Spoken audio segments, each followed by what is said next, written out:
Hola a todos. Primero agradecer la invitación.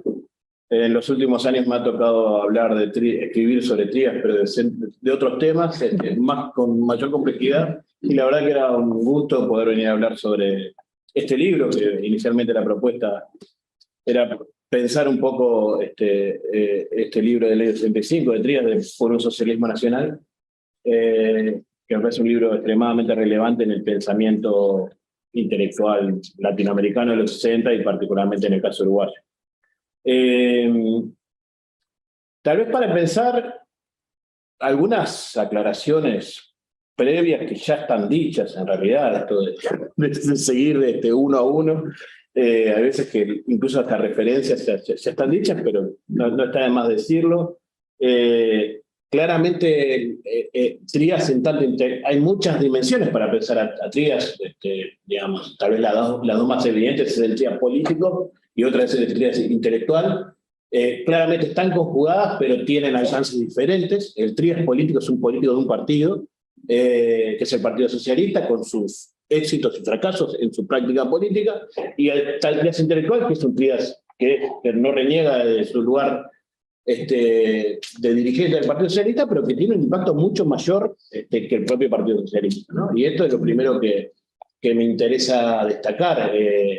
La obra de Trías en los 60, incluso ya varios de sus trabajos en los 50, tienen un impacto que Real de Azúa, claramente esta antología del ensayo uruguayo, donde Real de Azúa en el 64 pone a Trías como uno de los pensadores relevantes, es llamativo y da cuenta de que ya a esa altura la obra de Trías tenía un impacto importante en el pensamiento uruguayo. Y de alguna forma es un padre intelectual de muchas cosas que se van a dar en los 60. Entonces, muchas veces la discusión sobre Trías está marcada por el éxito político. Digamos, a mí me interesa hablar más de la dimensión intelectual, que creo que es una de las dimensiones más ricas y más productivas, donde realmente la obra de Trías tuvo un impacto que lo trascendió muchísimo. Intelectuales de los 60 como, digamos, Galeano, Carlos María Gutiérrez, Carlos Machado, pero también corrientes del pensamiento como el dependentismo uruguayo o en el ámbito de las ciencias sociales, la obra de Trías tuvo impacto en la historia, en la economía. Entonces, ahí me parece que es el principal lugar donde me interesaría instalar un poco la reflexión sobre estos asuntos, del Trías intelectual.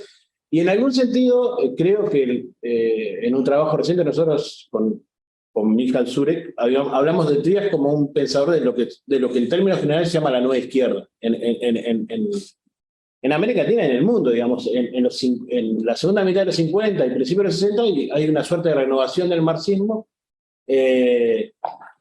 una renovación de un marxismo que justamente va contra las ortodoxias, ya sean soviéticas o socialdemócratas, de alguna forma. Es un marxismo que es académico, pero a la vez es político, que se expresa en diferentes zonas del mundo, en diferentes autores, digamos, tiene su New Left y su Nueva Izquierda, y Trías tal vez es el mejor representante de ese intento de renovación del marxismo en el caso uruguayo. Digamos, muchas veces el término nueva izquierda después se ha quedado asociado en el caso de América Latina a las guerrillas, pero no, cuando hablamos de nueva izquierda no estamos hablando solo de eso, sino de todo ese intento de renovación intelectual, donde uno de los temas centrales también es la crítica a las narrativas eurocéntricas, y Trías es central en esto. En relación al libro, a mí me hubiera gustado tener más tiempo. Lamentablemente estuve engripado hasta hace 4 días, pero me hubiera gustado tener más tiempo para hacer un trabajo de empezar a ver las reseñas en torno al libro, hacer un trabajo de ese tipo de trabajo que hacemos los historiadores, de seguir un poco qué pasó ese año, el año posterior. Pero claramente fue un éxito editorial. Se publicaron 5 ediciones, o sea, cada año se hacía una reedición del libro. Es un libro que Trías lo propone, y esto me parece interesante para pensar qué es ese libro, y para algunas de las cosas que decía Luis acerca de a quién cita y qué no cita, que era una de las cosas que yo también pensaba. Él lo plantea como una suerte de manual. Él dice, voy a dar una suerte de ABC de la revolución, ¿no? Y tiene un objetivo que es a la vez didáctico, pero a la vez creativo, en el sentido de plantear nuevas ideas o cosas que él venía pensando en relación al problema de la revolución en un contexto colonial. Y claramente es un libro que se inserta dentro de la tradición clásica de la izquierda latinoamericana y de la izquierda. Después voy a hablar un poco más, pero a mí a veces que esto de la izquierda nacional me resulta un poco complicado, porque termina como encerrando una cuestión que en realidad las preguntas que se hace Trías en Puno Socialismo Nacional son las preguntas que se hizo la izquierda en el tercer mundo durante todo el siglo XX, ¿no? Y son preguntas que arrancan en la discusión en la Tercera Internacional. Es la discusión acerca de cómo es la revolución en contextos periféricos o coloniales. Es un libro que claramente está marcado y describe dos fenómenos históricos centrales del momento y con los que dialoga, que por un lado la Guerra Fría y por otro lado los movimientos de liberación anticoloniales, ¿no?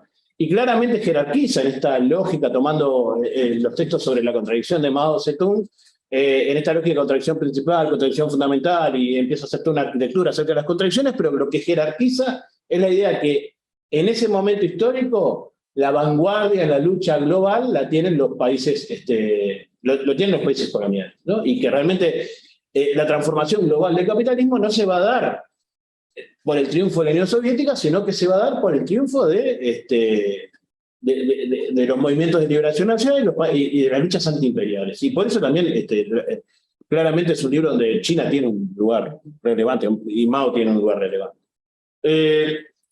Es ecléctico en sus citas, en sus referencias, pero tiene una fuerte impronta marxista-leninista, digamos. Cita a Lenin, cita a Marx, cita a Rosa Luxemburgo, cita a Mao. Tiene mucha influencia justamente de estos pensadores de la nueva izquierda norteamericana. Paul Baran tiene una centralidad enorme. El texto de Economía Política del Crecimiento es un texto que aparece reiteradamente en el texto. Cita a autores vinculados a la CEPAL, los cita para criticarlos, pero a la vez por momentos le toma algunos elementos de estos autores. Y esto lo dejo planteado, pero sí como una pregunta. Llamativamente no cita a ninguno de estos autores de la izquierda nacional argentina, que es una pregunta media abierta. Hay varias cosas que voy a aprender que son preguntas, más que realmente no las tengo de todo claro. Y también es cierto que habla de la ley de desarrollo igual y combinado y no cita a Trotsky. Y eso también es una pregunta que tenía, y esto que Luis decía acerca de las desviaciones trotskistas que ocurrían en el Partido Socialista a fines del 50, o sea, el mote de trotskista era un problema, puede haber una explicación por ahí. También puede haber una explicación que es un libro muy pro-cubano ya en el 65, y que los cubanos en ese momento también están, no quieren saber nada con el trotskismo. Gran parte de los argumentos del libro ya medianamente fueron planteados por Luis. Tal vez explicitar más claramente que es un libro de estrategia política y que tiene dos claros adversarios. Es un libro que está discutiendo contra dos adversarios en ese contexto adversario dentro de las izquierdas. Por un lado está discutiendo contra el desarrollismo, que era un nuevo adversario, digamos. Incluso menciona a la CIDE, explicita una crítica a la CIDE, y básicamente lo que cuestiona el desarrollismo es esta idea de la posibilidad de un capitalismo nacional. La idea de que efectivamente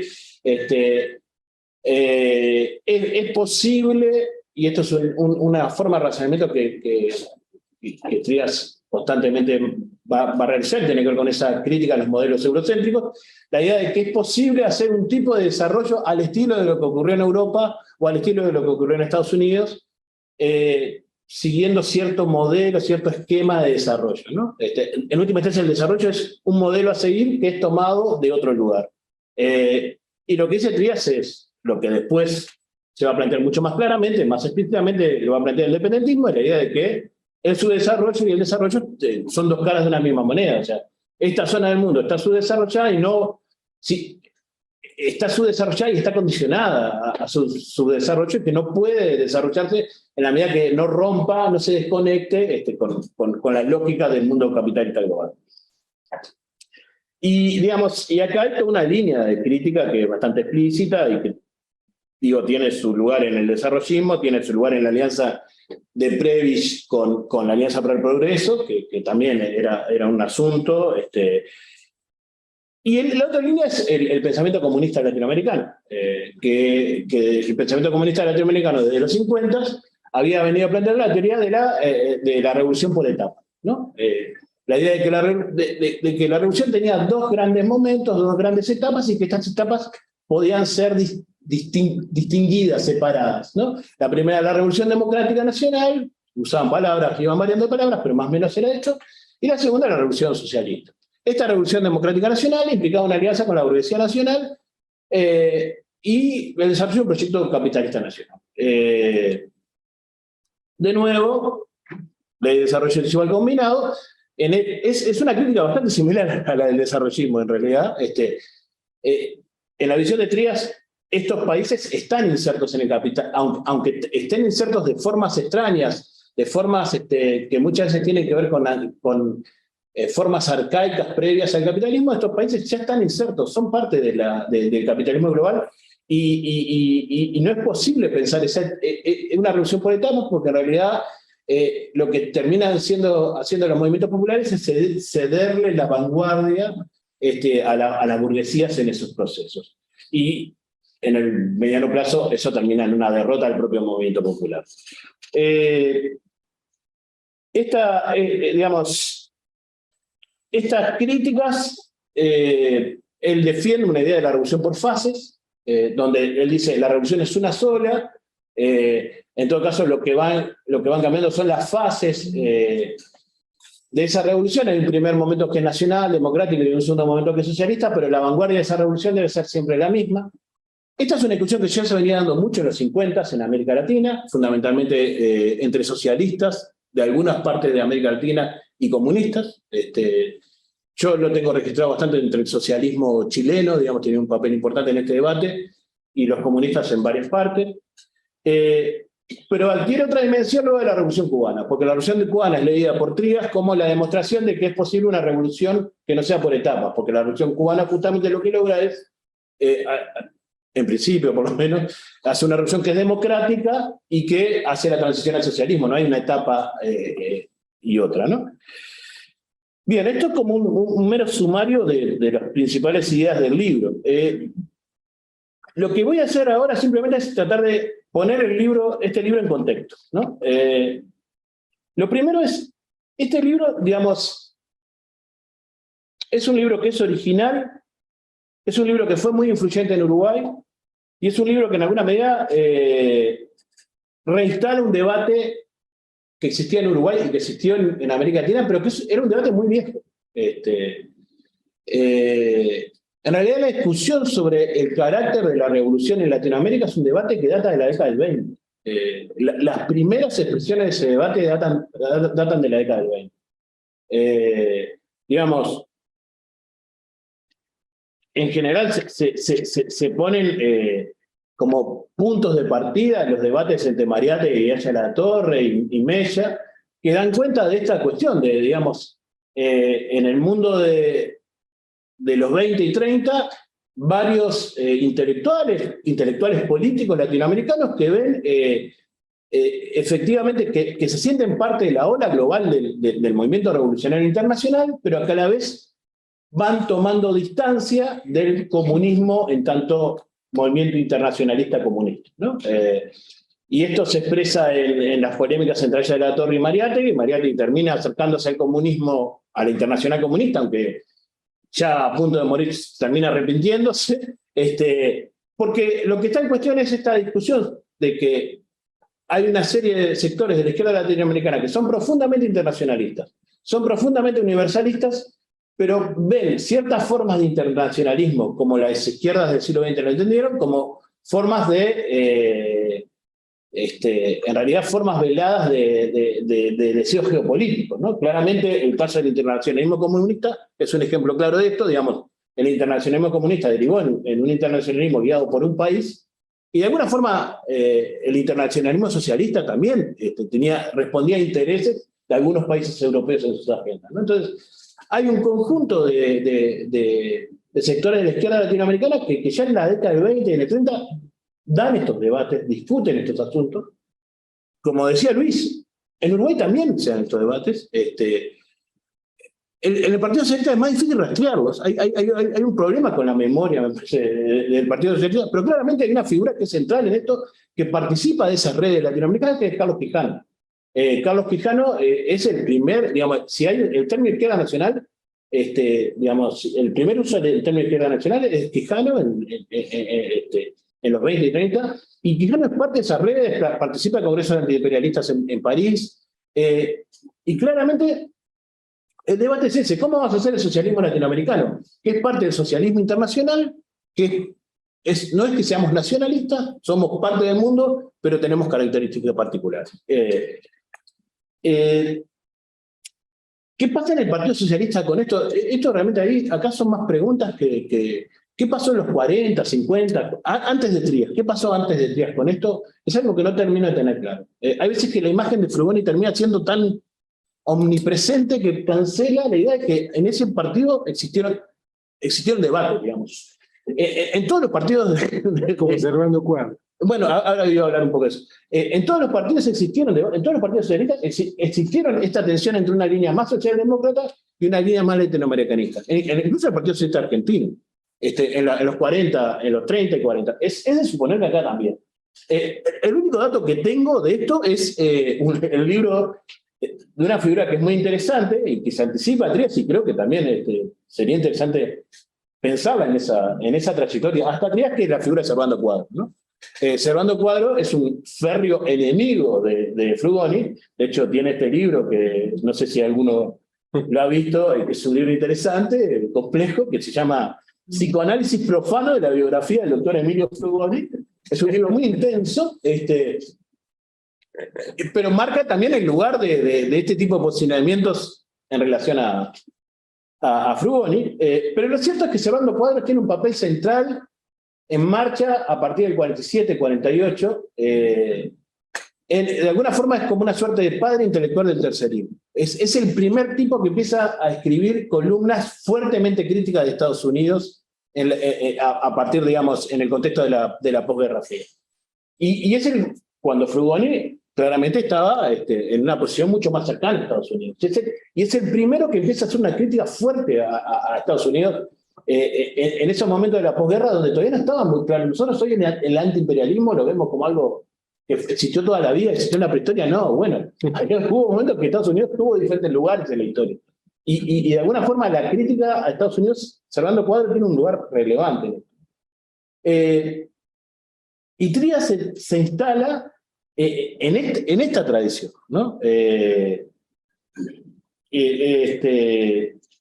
También una tradición que, digamos, otro lugar que me parece que es interesante rastrear en estas redes, ya en los 50, es Chile. Nosotros siempre tendemos a acercarnos al Río de la Plata, a Buenos Aires, Argentina, pero Chile es un lugar bastante importante para pensar el socialismo latinoamericano. Primero, porque el Partido Socialista Chileno es un partido muy fuerte.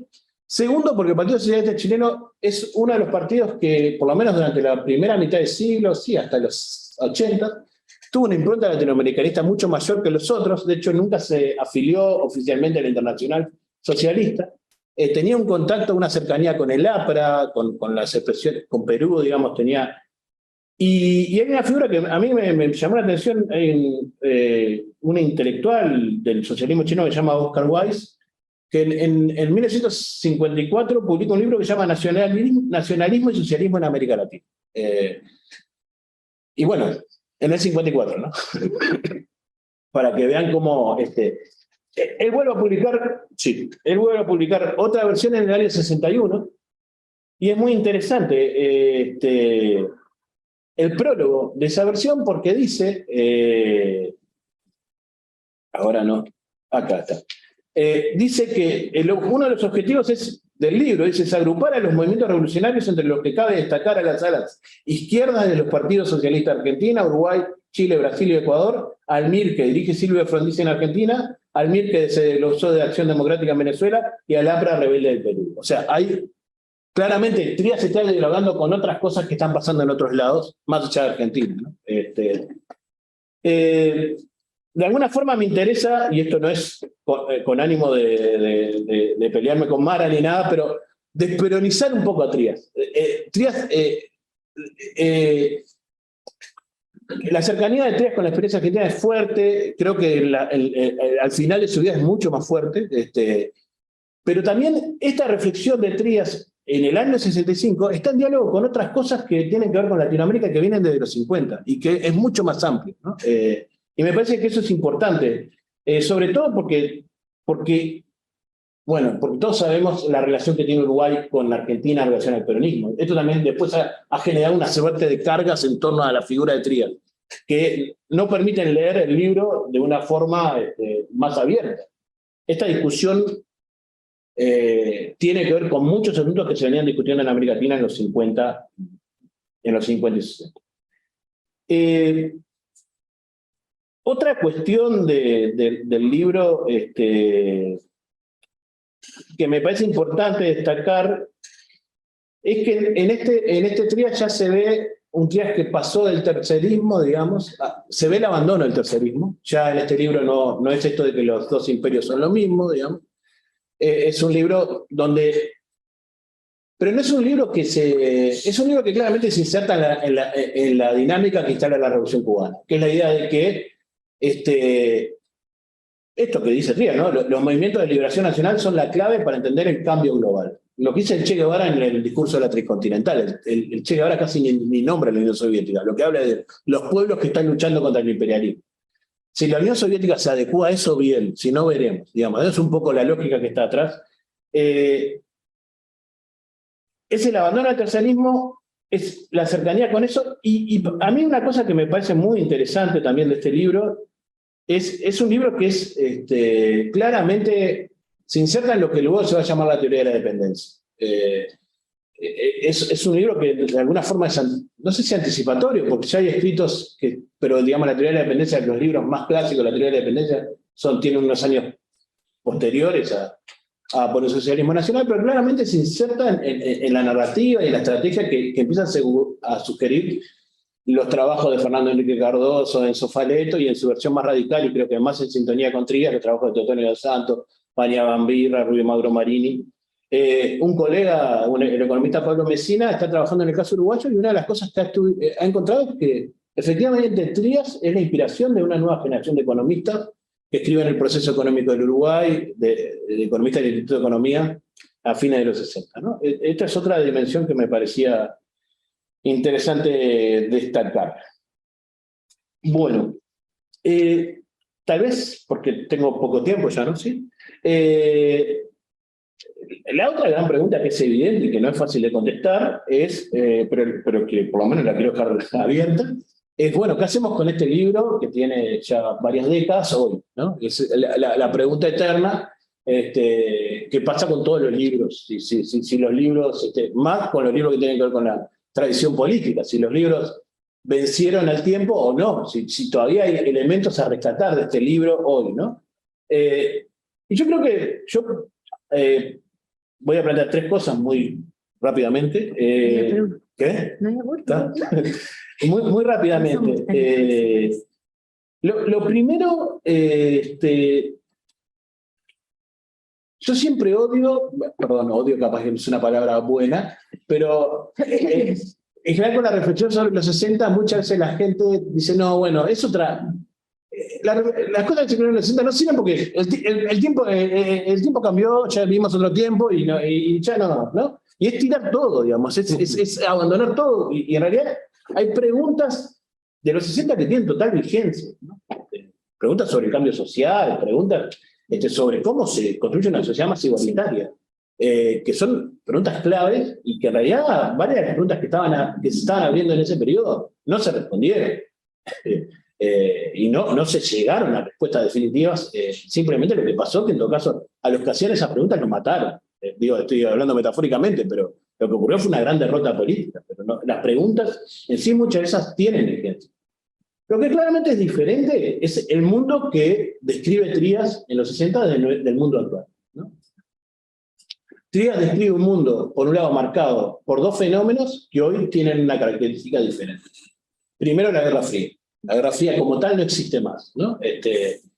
Nosotros vivimos en de los 90 hasta hoy, hasta estos días, estamos viviendo en un momento de crisis fuerte de ese orden globalizado, que se llamó un orden globalizado que se instaló en los 90, con un fuerte optimismo liberal en los 90, con un papel de Estados Unidos muy claro. Hoy vivimos otro momento también nuevo, raro, de crisis de ese orden global y que no sabemos hacia dónde va a derivar, entre otras cosas donde la pregunta de los imperios adquieren otras dimensiones porque ya no es un único imperio y hay conflictos y hay asuntos que están en cuestión. Ese es otro momento histórico y implica pensarlo.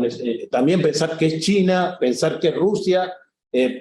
Son preguntas sobre los imperios. Esto puede derivar para miles de asuntos, pero no quiero. Simplemente es otro momento histórico. Lo segundo, el lugar del tercer mundo. Efectivamente, la idea de que existía un tercer mundo que luchaba contra los imperios hoy se transformó. Tenemos dos economías que eran las economías que seguramente a mitad del siglo XXI van a ser las economías con más peso en el mundo y que va a ser el área central del mundo, es China e India, ¿no? Claramente China es una economía que está cambiando el capitalismo, cambiando la dirección del capitalismo. Entonces, eso que era el tercer mundo, que era de alguna medida una alianza emancipatoria entre diferentes países de diferentes zonas del mundo, hoy es mucho más difícil de pensar. También sé que esto puede abrir a debates, pero simplemente quiero decir, son tiempos históricos diferentes en ese sentido. Hay dos elementos. La tercera cuestión es que para Trías en el 65 el socialismo quería decir algunas cosas medianamente definidas. Para nosotros hoy el socialismo es más difícil de definir, más allá de que sí hay una visión plural de buscar ciertas formas de igualitarismo social. Pero quiere decir, es mucho más complejo definir qué sería el socialismo. De todos modos, más allá de estos elementos con los cuales podríamos decir, dejemos este libro, sin embargo, hay dos o tres asuntos para mí. El libro tiene extremada vigencia, que tiene que ver con la pregunta sobre el cambio social, sobre qué tipo de sociedad se quiere construir y qué pasos son necesarios para construir una sociedad alternativa o más igualitaria.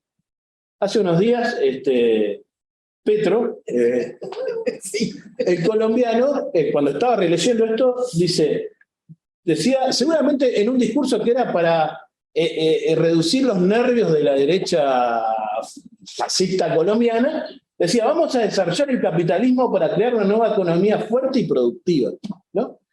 Y esa frase de Petro se instalaba en el centro de este libro. Y de alguna forma es una frase que remite también a la experiencia progresista, ¿no? La idea de que el progresismo de alguna forma implicó formas de administrar el capitalismo en vertientes más moderadas, pero varias de las cuestiones que plantea Trías acerca del etapismo o del desarrollismo son problemas que enfrentó el progresismo y va a seguir enfrentando el progresismo. En el sentido de que esa forma de administración del capitalismo también generan sus propios enemigos, sus propias dinámicas que terminan frustrando esas experiencias políticas, ¿no? Y esto no quiero abrir todo otro flanco de polémica sobre la experiencia progresista en América Latina, pero digamos, en el caso de Brasil, Brasil tuvo una experiencia de reforma social enorme, pero a la vez gran parte de esos poderes económicos que se enriquecieron en ese periodo fueron los mismos que luego ayudaron a derrotar a Lula, a derrotar al PT. Y eso era Trías, digamos, es lo que Trías está diciendo sobre los 50 y 60, ¿no? Entonces, me parece que esto de cómo pensar el cambio social y cómo efectivamente pensar caminos alternativos a los que ya están instalados, ¿no? Ya seguir pensando en el desarrollo por etapas, seguir pensando en el desarrollo como en otro lado, sin preguntarse la cuestión de la igualdad social, me parece que es algo que muestra que tiene ciertas límites. Lo segundo, en relación a esto, hay un asunto nuevo en la discusión pública, global, que es el tema del ambientalismo, y que también tiene que ver con esto. O sea, si nosotros queremos desarrollarnos de acuerdo a los criterios, siguiendo las mismas etapas que siguió el capitalismo en otras zonas del mundo, claramente no hay condiciones ambientales en el mundo para que esto ocurra, ¿no? Esto es un problema que los chinos lo están discutiendo hoy. Lo vienen discutiendo hace décadas, digamos, la idea de que, y hasta están reflexionando en eso, no son tan capitalistas, en eso están diciendo, bueno, nosotros no podemos tener el nivel de consumo energético que tiene Estados Unidos, porque el mundo no resiste. Entonces, esta cuestión es acerca del problema del desarrollo, me parece que son preguntas relevantes y que el texto, más allá de su distancia histórica, abre muchísimas preguntas que siguen teniendo vigencia. La última es bien básica y es sobre una palabra que yo creo que sí, que en Uruguay se dejó de usar y se dejó de pensar, que es la palabra imperio. Durante muchos años el imperio no fue una categoría que se pensó, digamos, ¿no? Y de alguna forma la ola globalizadora y cierta... Uruguay no le fue tan mal en algunas cosas, incluso con organismos internacionales, la institucionalidad internacional Uruguay pudo manejarse relativamente bien en algunos temas, pero claramente, digamos, seguimos viviendo en órdenes globales donde los imperios tienen un peso central y donde nosotros seguimos siendo subordinados. Podemos ser colonias, semicolonias, después veremos qué palabra usamos en diferentes contextos históricos, pero esa relación entre centro-periferia sigue siendo una relación muy fuerte sobre la cual hay que pensar críticamente. Nada más.